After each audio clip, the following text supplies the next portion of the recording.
The book Black Boy starts in the rural South, where Richard Wright grows up in poverty and hunger. His early childhood is marked by fear and confusion, as he faces the harsh realities of racism and violence. The bleak, oppressive environment of the South mirrors the systemic racism that permeates every aspect of Richard's life.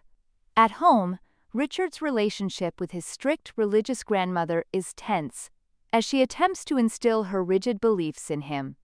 The small, cramped house becomes a place of conflict, where Richard's curiosity and rebellion clash with his family's conservative values. His hunger, both physical and intellectual, drives him to question the world around him.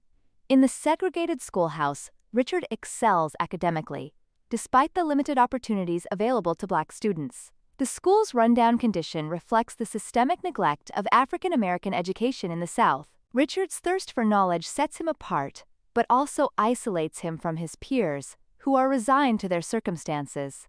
As a young man, Richard moves to Memphis, where he encounters new forms of racism in the workplace. The bustling streets of Memphis provide a stark contrast to the rural South, but the racism is just as pervasive. Richard struggles to assert his independence in a society that seeks to dehumanize him at every turn. In the library, Richard discovers a world of ideas through books, which fuel his growing sense of identity and purpose. The library becomes a sanctuary, where Richard's intellectual awakening begins to take shape.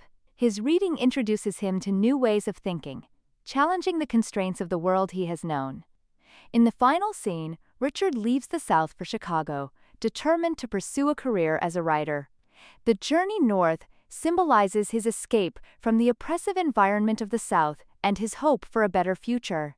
The story ends on a note of defiance, as Richard vows to use his voice to expose the injustices he has faced.